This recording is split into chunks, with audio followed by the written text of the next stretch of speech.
નમસ્કાર વિદ્યાર્થી મિત્રો, આજે આપણે વાત કરીશું કાર્બનિક સંયોજનોના વર્ગીકરણ વિશે।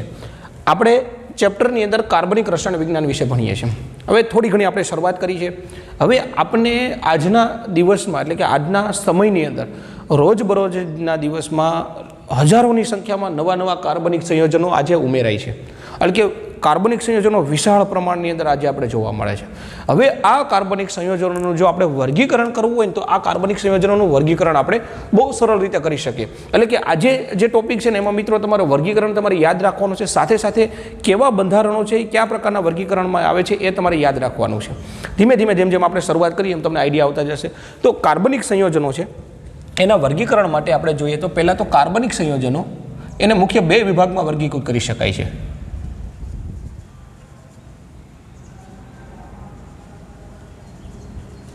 એક આખું કોષ્ટક એટલે એક આખું તમને ડાયાગ્રામ સ્વરૂપે તમને યાદ રાખવું, જેથી કરીને તમને ખૂબ જ એને યાદ રાખવું સરળ રહે। તો કાર્બનિક સંયોજનો છે એને મુખ્ય બે પ્રકારે આપણે વર્ગીકૃત કરી શકાય। પહેલું છે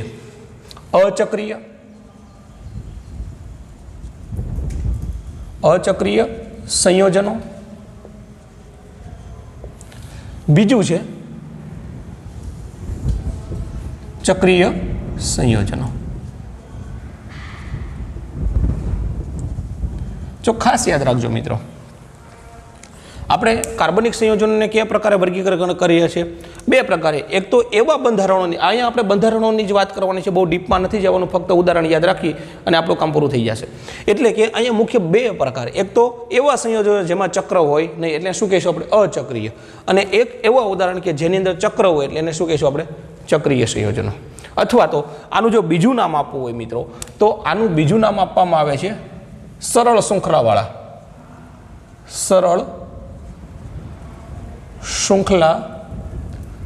સંયોજનો। બે નામ આપણે આપી શકીએ, અચક્રીય કહીએ અથવા તો જો આને સરળ શૃંખલાવાળા કહીએ મિત્રો તો આને શું કહીએ? વલયવાળા સંયોજનો। અથવા તો આને શું કહીએ? બંધ આકૃતિવાળા। બે પ્રકાર આને કહી શકીએ આપણે। એટલે બે પ્રકાર નામ યાદ રાખવાના છે, કાં તો અચક્રીય અને ચક્રીય, કાં તો તમે સરળ શૃંખલા અને વલયવાળા સંયોજનો કહીએ છીએ। હવે મિત્રો અચક્રીય સંયોજનો એટલે કેવા સંયોજનો કે બહુ જેની અંદર ચક્ર રહેલું હોય નહીં એવા સંયોજનોને શું કહેવામાં આવે છે? અચક્રીય સંયોજનો। અને ચક્રીય સંયોજનો હોય મિત્રો તો આ ચક્રીય સંયોજનોને પણ જુદા પાછા બે વિભાગમાં આપણે વર્ગીકૃત કરી શકીએ છીએ। બે વિભાગમાં આપણે વર્ગીકૃત કરી શકીએ છીએ। એકને કહેવામાં આવે છે કાર્બચક્રીય અને અથવા તો એમ કહેવાય સમચક્રીય સંયોજનો। જો વર્ગીકરણ તમારે બહુ ચિંતા નથી કરવાની, એક બે વાર વાંચશો અને જેવા ઉદાહરણ જોશો એટલે તમને ઝડપથી વર્ગીકરણ યાદ રહી જશે। એકને આપણે શું કીધું? સમચક્રીય, તો બીજાને શું કહેવાય? વિષમચક્રીય।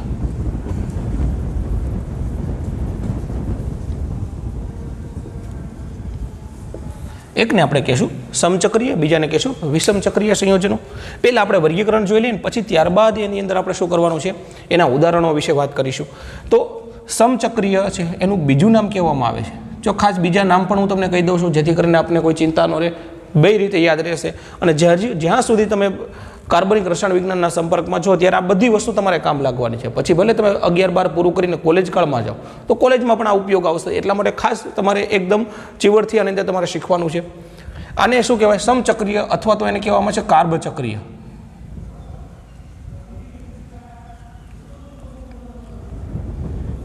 એક એકના ઉદાહરણ લેશું એટલે તમને વધારે જેવું તમને અંદર સમજાવતો જઈશ એટલે વધારે આઈડિયા આવી જશે।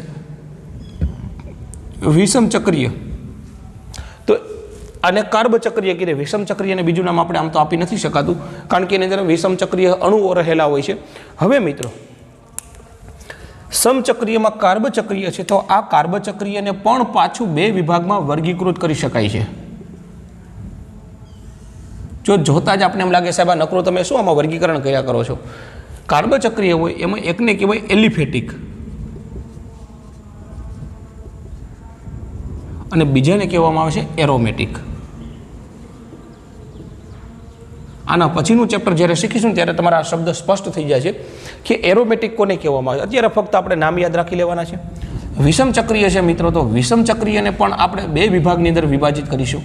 આમાં પણ એમ સેમ, એકને કહીશું આપણે એલિફેટિક અને બીજાને કહીશું આપણે એરોમેટિક.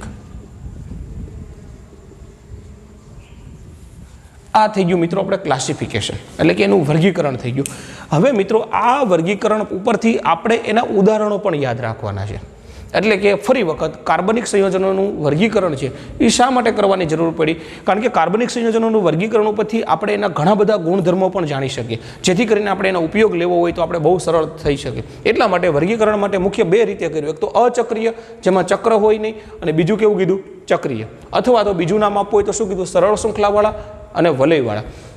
એના પછી આપણે જો ચક્રીય હોય તો બે પ્રકારના હોય, જેમાં શું હોય? સમચક્રીય અને વિષમ ચક્રીય, અથવા તેને કાર્બન ચક્રીય કહે. આની અંદર શું હોય? સમચક્રીયમાં ફક્ત કાર્બન સિવાય બીજું કાંઈ ન હોય. એવા ચક્ર કે જેની અંદર કાર્બન સિવાય કાંઈ હોય નહીં. આમાં એવા ચક્ર હોય કે કાર્બન સિવાયના કોઈ પણ અણુઓ રહેલા હોય.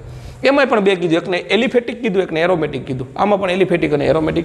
હવે ઉદાહરણ વિશે વાત કરીએ મિત્રો, તો આના ઉદાહરણની વાત કરવામાં આવે તો આના ઉદાહરણ હું અહીં લખું છું. તો આના ઉદાહરણમાં ખાસ જો આપણે જોયું હતું તો એક તો આવું બંધારણ આવ્યું હતું CH3 અને શું કહેતા હતા આપણે? ઇથેન. તો આમાં જુઓ મિત્રો, સરળ શૃંખલાવાળા એટલે આમાં એક પણ પ્રકારનું તમને રિંગ જોવા મળે કે ચક્ર જોવા મળે છે કે નથી જોવા મળતું. મતલબ આવા સાદા બંધારણ જેવા હોય એ બધાને તમે આની અંદર મૂકી શકો. આનું નામ શું થશે? ઇથેન થશે. એનાથી આગળ વધીએ તો આવું બંધારણ,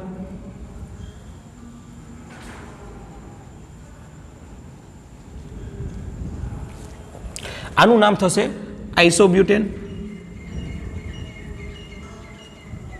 તો આઇસોબ્યુટેન છે મિત્રો. આમાં જુઓ તમે, કોઈ રિંગ નથી, સાદું બંધારણ છે, 4 કાર્બન વાળું સાદું બંધારણ છે. એટલે શું કહેવાય? નામ ખાસ નામ યાદ રાખતા રહેજો. અને શું કહીશું આપણે? આઇસોબ્યુટેન કહીશું. તો પણ એને આ વિભાગમાં મૂકી શકશું. એનાથી આગળ વધીએ, આને કહેવાય એસિટાલ્ડિહાઇડ.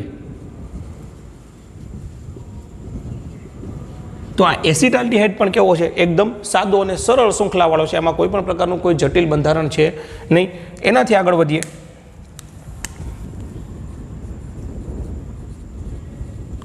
આને કહેવામાં આવે છે એસિટિક એસિડ. આને શું કહીશું આપણે? Acetic acid. તો મિત્રો આ જેટલા પણ બંધારણ જોયા, આ 4 બંધારણ કેવા છે? બહુ સરળ છે. એટલે કે આમાં કોઈ પણ પ્રકારનું જટિલ બંધારણ જોવા મળતું નથી. એટલે એને આવા ઉદાહરણો બધા કેની અંદર આવશે? તો કે અચક્રીય. આમાં કોઈ પણ પ્રકારનું ચક્ર નથી થતું, એટલે શું કીધું આપણે? અચક્રીય અથવા તો સરળ શૃંખલાવાળા સંયોજનોની વાત કરી. હવે આપણે આવીએ બીજા ભાગની અંદર. હવે આ જેટલા પણ બંધારણ છે ને, બધા બંધારણોની અંદર શું જોવા મળશે મિત્રો? ચક્ર જોવા મળશે. એટલે કે એક ચક્ર હશે. તો એ ચક્ર કેવું હોય? તો બે પ્રકારે કીધું આપણે, એક તો સમચક્રીય અથવા તો વિષમ ચક્રીય. પહેલા આપણે ભાગ લઈએ સમચક્રીય. એનું બીજું નામ શું છે? કાર્બચક્રીય. એટલે કાર્બચક્રીય પરથી યાદ રાખવું જોઈએ કે એ ચક્ર એવા હશે કે જેની અંદર કાર્બન સિવાય બીજી કઈ વસ્તુ હશે નહીં. ફક્ત ને ફક્ત શું જોવા મળશે? કાર્બન જોવા મળશે, બીજું કંઈ જોવા મળશે નહીં. એમાં એક લઈએ એલિફેટિક અને એક લઈએ એરોમેટિક. જો આ એલિફેટિક કોને કહેવાય ને એરોમેટિક કોને કહેવાય? એના માટેના એરોમેટિક થવા માટે હ્યુકેલના નિયમની જરૂર પડે. હ્યુકેલે 3 નિયમો આપ્યા છે, જેમ આપણે આના પછીના ચેપ્ટરમાં જ્યારે આપણે બેન્ઝીન ભણીશું ને ત્યારે એના વિશે આપણે વધારે માહિતી મેળવશું. અત્યારે ખાલી આના ઉદાહરણ જોઈ લઈએ આપણે. જો આના ઉદાહરણ વિશે વાત કરવી હોય, કેવું છે? એક તો કાર્બચક્રીય અને બીજું કેવું છે? એલિફેટિક. મતલબ કે આની અંદર જો મૂળ આનું વર્ગીકરણ કેવું છે? ચક્રવાળું છે. અચક્ર હોય, ચક્ર ન હોય તો એ બધા કેની અંદર આવશે? આની અંદર આવશે. હવે ચક્રવાળું હોય તો મિત્રો આની અંદર શું કરવાનું છે? એક તો સાદું ઉદાહરણ, એટલે કે આવું જો આવું બંધારણ. એટલે કે આપને ખબર છે હવે આને શું કહેવાય? રેખા બંધારણ. આપણે જે દોરેલું તો બંધારણમાં સંપૂર્ણ બંધારણ, સંઘનિત બંધારણ, બંધ રેખા બંધારણ. તો આ બંધ રેખા બંધારણ છે. જ્યાં ખૂણો હોય ત્યાં કાર્બન ગણવાનો, અને કાર્બન સિવાયની સંયોજકતા કેનાથી પૂર્ણ થયેલી હોય? હાઇડ્રોજનથી. તો અહીંયા મિત્રો જો એક કાર્બન, બીજો કાર્બન અને ત્રીજો, 3 કાર્બન એકબીજાથી શું બનાવે છે? ચક્ર બનાવે છે. મતલબ કે આનું નામ શું થઈ છે? તો કહેવાય સાયક્લોપ્રોપેન. તો આની અંદર આ સાયક્લો જે પ્રોપેન છે એ કેમાં આવે છે? ચક્ર છે પણ કેવું છે? એલિફેટિક છે. ખાસ યાદ રાખજો, ચક્ર છે પણ કેવું છે? એલિફેટિક છે. એનાથી આગળ વધીએ, આવું બંધારણ. કેટલા કાર્બન છે ગણી લ્યો? 1 2 3 4 5 અને 6. જેટલા કાર્બનો આગળ ચક્ર સાયક્લો એવો શબ્દ મૂકી દેવાનો તો આને શું કહેશું આપણે? સાયક્લો હેક્ઝેન. આપણે હજી આનું નામકરણ શીખવાનું છે એટલે કોઈ ચિંતા નહીં કરતા. આને 6 કાર્બન એટલે એને હેક્ઝ કહેવાય અને ચક્ર છે એટલે શું કહેશું? સાયક્લો હેક્ઝેન કહેશું. આવું બંધારણ હોય. કેટલા કાર્બન છે અહીંયા? ખૂણા કેટલા છે એટલા કાર્બન હોય? 1 2 3 અને 4. તો એને શું કહેવાય? 4 હોય તો એના માટે આપણે શું કીધું હતું? બ્યુટ. અને આ ચક્ર છે એટલે આગળ શું શબ્દ વાપરશું? સાયક્લો બ્યુટેન. આવું બંધારણ હોય.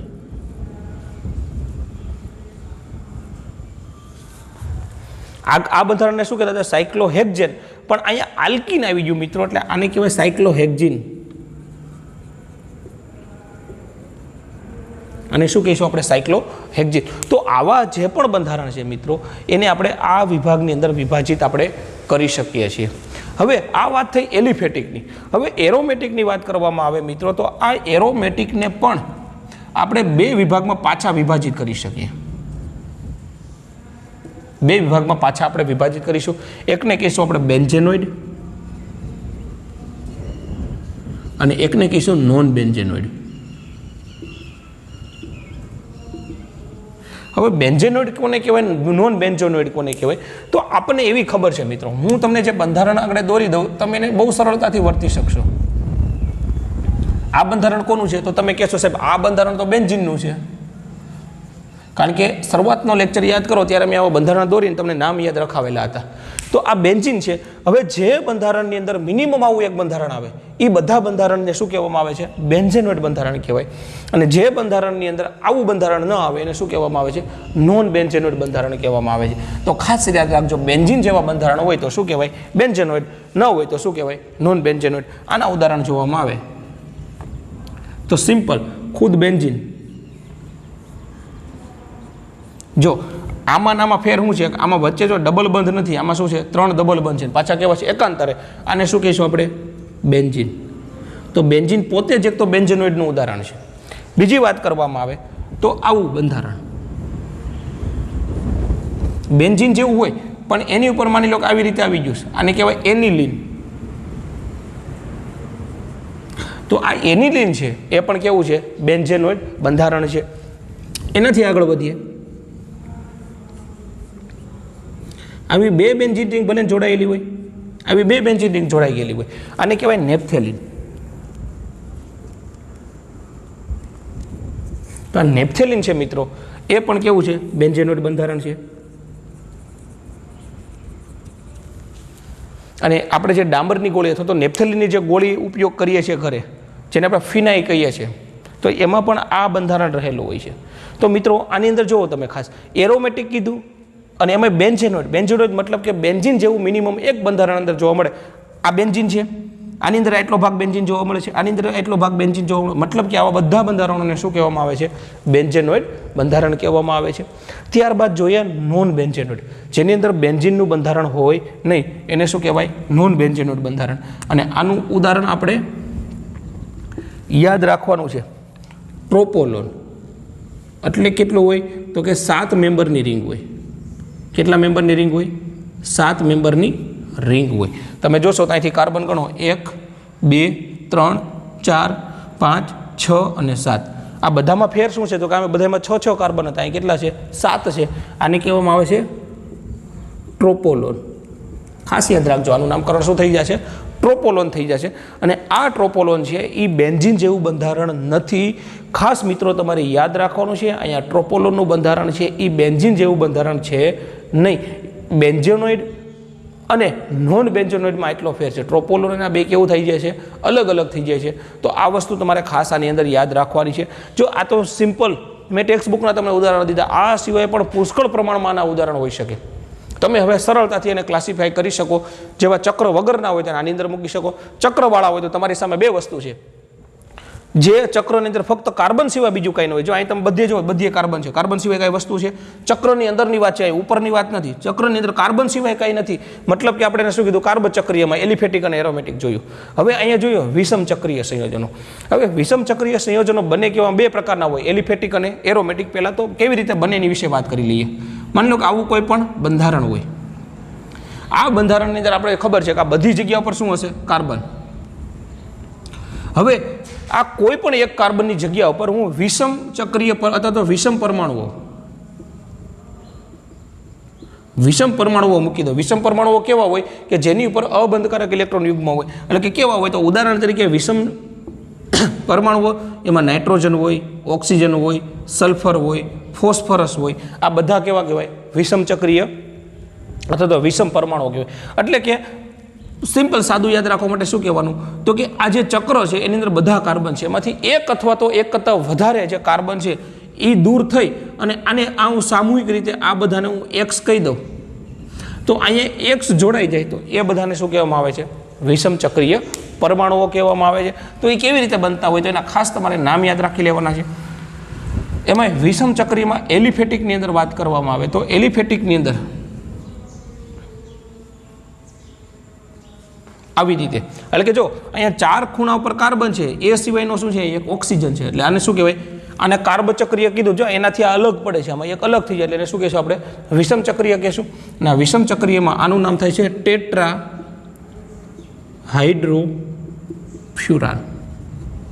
ટેટ્રાહાઇડ્રો શું છે? ફ્યુરાન છે. આ એક પ્રવાહી હોય છે અને ખૂબ જ સારા દ્રાવક તરીકે પણ આનો ઉપયોગ થાય છે ટેટ્રાહાઇડ્રોફ્યુરાનનો. આમાં તમે એક ઉદાહરણ યાદ રાખો, એરોમેટિક છે. તો એરોમેટિકની અંદર જો ઉદાહરણ યાદ રાખવું હોય મિત્રો તો આની અંદર ઘણા બધા ઉદાહરણો છે. જેમ કે આપણે જેવા ઉપયોગી છે એ બધા ઉદાહરણો હું તમને આની સામે મૂકી દઉં તો આની અંદર એક તો બંધારણ આવું થશે.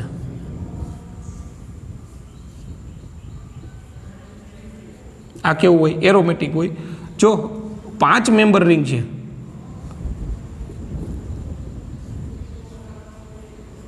પણ એની અંદર જે વિષમ ચક્રીય અથવા તો વિષમ જે પરમાણુ છે એ બધામાં કેવો છે? અહીંયા અલગ અલગ છે. જો નાઇટ્રોજન હોય, ઓક્સિજન હોય અને સલ્ફર હોય તો જો અહીંયા વિષમ એટલા માટે જે કાર્બન સિવાયના પરમાણુઓ વચ્ચે રિંગની અંદર આવી જાય છે તો આનું નામ થાય છે પાયરોલ. જો નાઇટ્રોજન હોય તો એને શું કહેવાય? પાયરોલ. ઓક્સિજન હોય તો એને શું કહેવાય? ફ્યુરાનો. હવે ખાસ સમજો મિત્રો, આ બંધારણ અને આ બંધારણમાં ઘણો બધો ફેર છે. અહીંયા વચ્ચે દ્વિબંધ નથી, અહીંયા વચ્ચે દ્વિબંધ છે. જો દ્વિબંધ ન હોય તો એને શું કહેવાય? ટેટ્રાહાઇડ્રોફ્યુરાન. અને દ્વિબંધ હોય તો એને શું કહેવાય? ખાલી ફ્યુરાન કહેવામાં આવે છે. અને આને કહેવાય થાયોફિન. આને શું કહીશું આપણે? થાયોફિન. એ સિવાય આવું હોય તો આપણે એને શું કહીએ છીએ? બેન્ઝીન કહીએ છીએ. પણ આ બેન્ઝીનમાંનો કોઈ પણ એક કાર્બન દૂર કરી અને ત્યાં આપણે નાઇટ્રોજન મૂકી દઈએ મિત્રો. જો આ બેન્ઝીનની અંદર અહીંયા બધા કાર્બન છે, એક નાઇટ્રોજન મૂકી દઈએ તો આને કહેવાય પિરિડીન. અને શું કહેવાય? પિરિડીન કહેવામાં આવે છે. આને શું કહીશું આપણે? પિરિડીન કહેવામાં આવે છે. તો આ જે બંધારણ હતો મિત્ર, આ બધા કેવા છે? એરોમેટિક વિષમ ચક્રીય છે અને પાછા કેવા છે? એરોમેટિક છે. એટલે તમને આની અંદરથી ઘણી બધી તમને પ્રશ્નો પણ પૂછી શકે છે. એક માર્ક્સમાં ઘણા બધા આની અંદરથી પ્રશ્નો બની જાય કે બંધારણ આપી દે નીચેમાંથી આ બંધારણ કેવું છે, અથવા તો આ પૂછી શકે કે ભાઈ પાયરોલ છે અથવા તો પિરિડીન છે. તો પિરિડીન કેવું છે? તો આપણે એના ઉદાહરણ આપ્યું. એરોમેટિક છે, વિષમ ચક્રીય એરોમેટિક, વિષમ ચક્રીય એલિફેટિક. પછી એવું પૂછે સમચક્રીય એલિફેટિક અથવા તો સમચક્રીય એરોમેટિક. તો તમારે ખાસ કેની વિભાગની અંદર આવેલું છે? તો કહેવાય ભાઈ વિષમ ચક્રીય કેવો છે? એરોમેટિક છે. તો એની પર તમારે ટીક મારવું પડે. તો આ ખાસ આ જે તમારી સામે મૂકેલું છે તમારું આ વર્ગીકરણ છે એ બરોબર રીતે તમારે યાદ રાખવાનું છે અને બરોબર રીતે યાદ રહી જાય. અને આના ખાસ તમારે નામ યાદ રાખવાના છે. બહુ આપણે ચિંતા કરવાની એટલા માટે જરૂર નથી મિત્રો કે જેમ જેમ તમે આગળ આમ શીખશો ને એમાં બધા બંધારણો છે એ આપણે આની આગળ તમારે 12મા ધોરણ જેવું પૂરું કરશો ત્યાં સુધીમાં તમારે આવવાના છે. હવે એક નાનો એવો ટોપિક લઈ લઈએ આપણે ક્રિયાશીલ સમૂહો વિશે. ક્રિયાશીલ સમૂહોની પહેલાં આપણે વ્યાખ્યા લખીશું, ત્યારબાદ ક્રિયાશીલ સમૂહો ક્યાં ક્યાં હોય એ પણ તમારે યાદ રાખવાના છે. અને એના વિશે આપણે માહિતી મેળવી લઈએ. પહેલાં સૌપ્રથમ તો મિત્ર ક્રિયાશીલ સમૂહને ઇંગ્લિશની અંદર ફંક્શનલ ગ્રુપ કહેવામાં આવે છે. તો સાથે સાથે તમારે છે ને ઇંગ્લિશ ટર્મિનોલોજી પણ યાદ રાખવાની છે કે જેવું તમે 12th પૂરું કરશો ને પછી તમે કોઈ પણ ફિલ્ડમાં જશો, તમે મેડિકલ ફિલ્ડમાં જાઓ, એન્જિનિયરિંગ ફિલ્ડમાં જાઓ અથવા તો સિમ્પલ તમે બીએસસી કરો, એગ્રીકલ્ચર ફિલ્ડમાં જાઓ, બધે તમે જોશો ને તો બધે પાછું કેવું આવશે? ઇંગ્લિશ મીડિયમ આવશે. તો અત્યારથી થોડીક ટર્મિનોલોજી તમારે સાથે યાદ રાખવાની છે. ક્રિયાશીલ સમૂહને ઇંગ્લિશમાં કહેવામાં આવે છે ફંક્શનલ ગ્રુપ.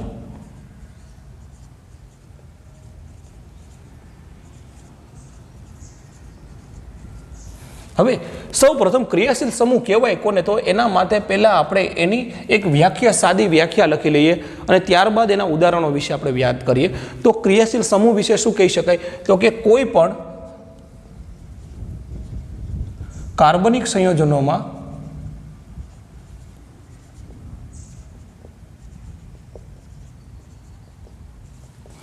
વિશિષ્ટ રીતે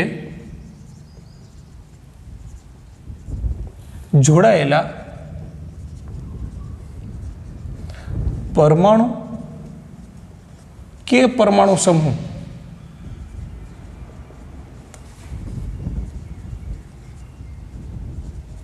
જે કાર્બનિક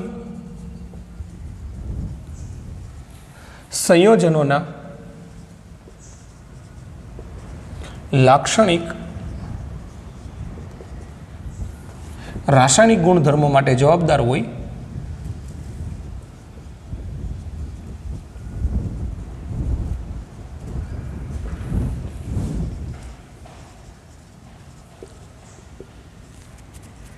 તેને ક્રિયાશીલ સમૂહ કહેવામાં આવે છે.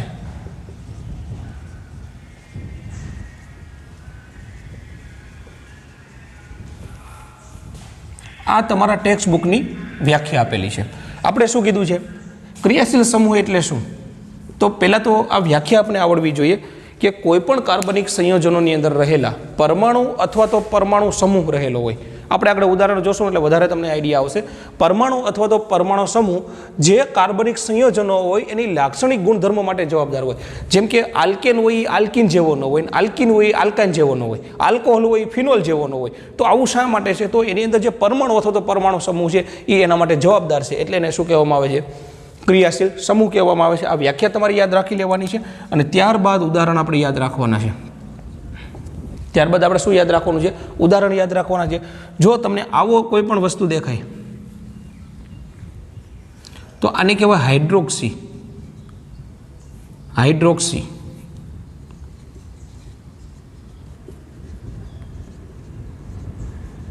આને શું કહેવાય, હાઇડ્રોક્સી સમૂહ કહેવામાં આવે છે. અથવા તો આને આલ્કોહોલ સમૂહ, OH હોય તો આલ્કોહોલ.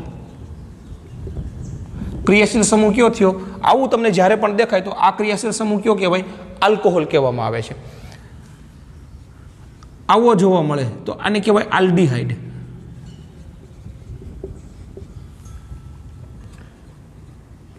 આને કહેવાય એસ્ટર, ઇથર. આને કહેવાય કાર્બોક્સિલિક એસિડ.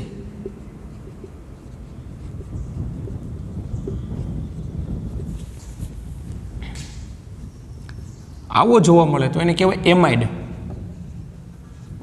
અત્યારે ખાલી નામ યાદ રાખી લેજો.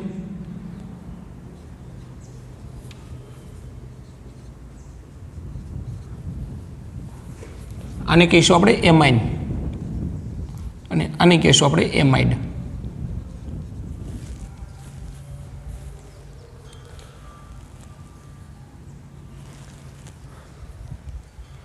ઘણા બધા થઈ ગયા. એટલા હવે મિત્રો આમાં શું કીધું આપણે વ્યાખ્યામાં, કોઈ પણ એક પરમાણુ હોય અથવા તો પરમાણુ સમૂહ હોય. અહીંયા જો પરમાણુના સમૂહ આપેલા છે, અહીંયા એક ખાલી પરમાણુ આપેલો છે, ઓક્સિજન પરમાણુ, તો આના કારણે એક એક પદાર્થો બીજાથી અલગ પડે છે. એટલા માટે આવા સમૂહને અલગ અલગ, જો આ તમે જેમ જેમ આગળ વધશો ને એમ એમ તમારે બધા ચેપ્ટરો આવશે. જેમ કે તમારે આગળ 12થમાં આવશે આલ્કોહોલ, ફિનોલ અને ઇથર, ત્યારે આલ્કોહોલની વાત કરશો, ઇથરની વાત કરશો, ફિનોલ કોને કહેવાય એની વાત કરશો. ત્યાર પછી આવશે આલ્ડીહાઇડ અને કીટોન. તો આલ્ડીહાઇડ અને કીટોનમાં તમે વાત કરશો, આને આલ્ડીહાઇડ કહેવાય, કીટોન છે. હજી એક એવું બંધારણ લઈએ કીટોન, આને કહેવાય કીટોન.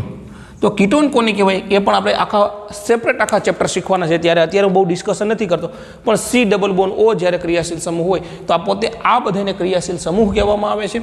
અને આમાં આ સમૂહ હોય આખા, અથવા તો મેં કીધું આ સમૂહ અથવા તો આ એવો પરમાણુ હોય જેથી કરીને પોતે બંધારણનું આખું ક્રિયાટોની રાસાયણિક ગુણધર્મો છે એની ફેરવી નાખતો હોય, જેથી કરીને આપણે શું કહીએ છીએ, ક્રિયાશીલ સમૂહ કહીએ છીએ. આ સિવાયના પણ ઘણા ક્રિયાશીલ સમૂહ છે, પણ એટલા અત્યારે તમારે યાદ રાખવાના છે. જેમ જેમ જરૂર પડશે હું તમને કહેતો જઈશ, બહુ ચિંતા કરવાની જરૂર નથી. એના પછી જેમ તમે ચેપ્ટર જેમ આના માટે તમારે કાર્બનિક રસાયણ વિજ્ઞાનની અંદર 12મા ધોરણમાં તમારે આખા સેપરેટ ચેપ્ટર તમારે ભણવાના આવશે. કીટોન હશે તો કીટોનનું ભણવાનું આવશે, પછી એમાઇન હશે તો એમાઇન વિશે પણ આપણે ત્યારે ત્યાં વાત કરીશું, એનિલિન કોને કહેવાય, તે બધી વસ્તુ. તો આજના લેક્ચરમાં ખાસ મિત્રો તમારે યાદ રાખવાનું છે, આજનો લેક્ચર છે ને વર્ગીકરણ અને બીજું એની સાથે જે બંધારણ છે એના તમારે નામ ખાસ યાદ રાખવાના છે. બીજું ક્રિયાશીલ સમૂહ કોને કહેવાય એની વ્યાખ્યા યાદ રાખવાની છે, અને ત્યારબાદ આવા ક્રિયાશીલ સમૂહ હોય અને બીજા આ સિવાયના પણ તમારા બુકની અંદર રહેલા ક્રિયાશીલ સમૂહ તમારે તમારી જાતે શોધવાની કોશિશ કરવાની છે, અથવા તો તમે નેટનો પણ જો તમારી પાસે હોય તો એનો પણ ઉપયોગ કરીને તમે વધારે ક્રિયાશીલ સમૂહ વિશે જાણી શકો છો. જ્યાં સુધી ન મળીએ ત્યાં સુધી આવજો. Have a nice day.